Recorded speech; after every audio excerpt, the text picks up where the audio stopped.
So here we go, Boostedlaser's questions. Why am I a better reviewer than most of the others on YouTube? I'm not sure if I'm a better reviewer. I think my channel's entertaining because I do a couple of different things. This is just self-reflection here.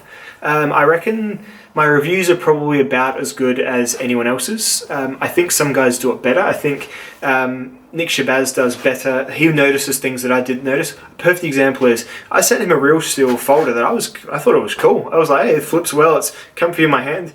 He was literally like, hey, don't buy this knife, it'll kill you. And sure enough, he's picked it, and he takes it apart and he really picks up things that you generally wouldn't. I mean, I'd been using the knife, I just sent it to him because I was done with it, and yeah, he took it apart, he put it back together, and the lock went really, really screwy on him. So I think if you want like real, probably enduring detail, go with someone like Nick, but he's all tabletop. So some people prefer when people actually show the knives being used, which is kind of what I prefer as well. I guess in a general sense, although I do accept an exception is Nick's channel because I enjoy it a lot. I'm going on a bit, but I think I do about as good as the people who do the tabletop and field use combined. But I think the ones that are really worth watching, like the ones that put in a lot of effort with the actual reviews, are guys like Gideon's Tactical. And I know he has some idiosyncrasies to his work, which some people get driven crazy. He says how he's got large size gloves like 100 times every episode. I kind of find it charming, but he actually puts in the effort with camera angles and with lots and lots of field use, and he's really scathing and he is really honest as well. So I think he may well be technically the best gear reviewer going, and Bennett Living Survival may also be like, if you can deconstruct a fixed blade knife review, I reckon those two guys will probably do it about as well. I don't think I'm any better than those guys. I'd probably say I was a little bit worse than the ones I've mentioned, but I think people enjoy my channel because I just do a few different things as well, so, which is great, and so I will continue to try and differentiate myself like that because it seems to be going well. Okay, why is that dog so cute? Siberian Huskies. You will be very hard pressed to find an ugly Siberian. When are we going to test Bark River CPM 154? When I can save up and get a Bark River bush bat in 154 and a Jessica JX5 Vengeful one. So that's a big order. That'd be about $700 by the time it's here in Australia money. What is Vegemite? Vegemite is a yeast extract that boils from the bottom, like when you make beer. It's like the shit that's left over at the bottom, and someone decided to put it on bread once and didn't think it tasted half bad. It's really bitter, it's like salty, it's got good vitamins in it. It's just one of those things, I don't know how it happened. I guess it's like, hey, who was the first guy you saw? Hey, I'm going to drink that shit that's leaking out that cow's tits. I mean, there's a first, and I guess it stuck. So why do I say the letter H like H? That's interesting. Do people not say it like that? A, B, C, D, E, F, G, H. How else do you say it? H, H, Hutch. That's interesting. Yeah, if you can phonetically say how you say the letter H, the one that's after G, then please put it in the comments.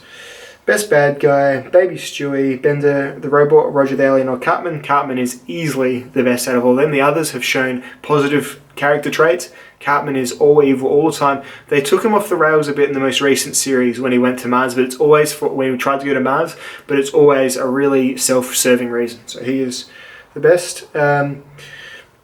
Why must you give honest, non-biased reviews? Because people can smell the bullshit a mile away. Some people are okay with the bullshit. There are some channels that are obviously supplied by companies like Schrade. I'm not sure if Schrade's that into it anymore since they got bought by Smith & Wesson, but they were giving a lot of shit to a lot of people. And it was obvious. And those channels were like, you could sell, they weren't stupid, so they thought, I got to give some negative reviews. So they'd find like the cheapest, crummiest Schrade product and go, oh, this is a really bad Schrade product. See how I'm not biased for Schrade?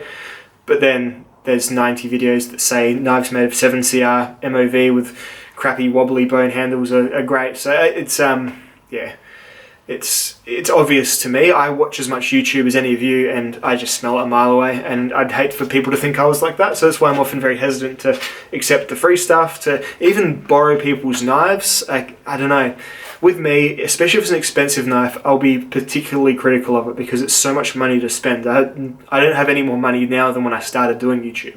So I'll be very, and I sacrifice, I save and sell and things to get my good knives. So, and I don't take that lightly. So that's probably why you need to be a good gear reviewer, because other people are doing the same based on your word sometimes. Probably the combined words of you and a whole bunch, but yeah, it's important to have some credibility. Bark River Jacks 5.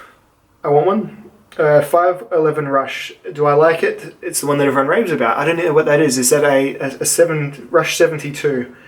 Is that that sounds like a bag. 511 Rush, or is that 72? Is that 72 litres? Is it a big pack, is it? I don't know what it is. I'll Google. I'm just going off the cuff with your questions. Are you a prepper, bushcraft, camping or survival nut? I'm not a prepper. I have more things than probably the average person to like keep my family going if there was some problem, but I'm certainly not a prepper in the sense of hoarding things and doing training drills and things like that. I love camping. I'm a big camper. I'm not a survivalist. And what was the other option? A bushcrafter, no. I like to dabble, but I wouldn't say I was a bushcrafter. I don't fit that. I'm not that intense with my minimalism when I go off the grid and all that sort of thing. So not particularly, but I'll dabble. I'll dabble a bit. Favourite water bottle, my Clean Canteen, 40 ounce, brilliant, love it. It's like 1100 milliliters. It's good, and you can boil in it and all that sort of thing. Stainless steel plastic, I like to boil in stainless steel because I live by the river, and sometimes you just can't be bothered squeezing through that bloody filter, so you just boil a bunch of water up, leave it soaking in the mud, and cool down, and you drink it. A Marine I know claims during an Aussie visit he almost died to a tiny little spider, the funnel. Can they kill a person? He's referring to the funnel web spider, and he absolutely is right. They can drop enormous people if they don't get it seen to quick enough. You wouldn't miss that you've been bitten by one because they're horrendously painful. The people I know have been bitten by funnel web spiders. They couldn't have fobbed it off and stuck with it overnight and said, oh, it'll get better, I'll go in the morning. It's like urgent and immediate. Your body knows something really bad's happening to it. So one of our most poisonous things, and I'm not sure if it's the most poisonous spider. I think the brown recluse might be a bit more poisonous, but it's got a really fearsome reputation for being quite aggressive. It's got these, as the name suggests, the web is like this really spooky, thick, funnely web, and they're really territorial, and I only live in certain parts of New South Wales, but highly poisonous, highly aggressive spiders. Your friend was lucky to not have any real... I hope he didn't have any after effects from it, because sometimes that can hang with you. Some spider bites that bite you in Australia can really hang on to you for like months or even years. There's a whitetail spider that you can get bitten by that if your body reacts to it in a certain way, and it's just luck, you get this necrotic rash for like on and off for 10 or 15 years sometimes. So yeah, I truly hope he recovered and got his anti-venom and his antihistamines quick enough. If you ever get bitten by a really shitty spider that you think's venomous, go to the hospital. But a great thing to do in the meantime is take like a Phenergan or an antihistamine, because often that's half the really bad reaction, is your body freaking out from this new toxin. So that's just a tip I've picked up. I've got bitten by a redback spider, which is quite a venomous spider. They live in sheds and corners. They love stainless, they love iron and corrugation and things. And I didn't have to go to the hospital because that's one of the ones, if you are sort of a grown man, you're probably going to be okay. But I just took a couple of antihistamines, and that really calmed it down. And I had an ache in my glands for a few days after, but didn't have to go get anti-venom. But yeah, I was lucky. Alright. So yeah, who was hotter, Kelly Bundy or her mother? Katie Sagal, who played Peggy.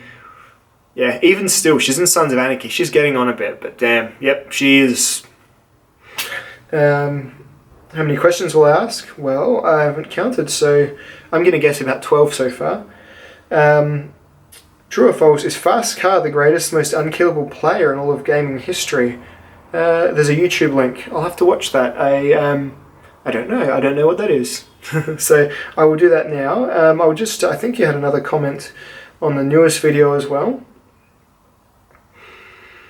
Just get that one as well. Knock it out right now.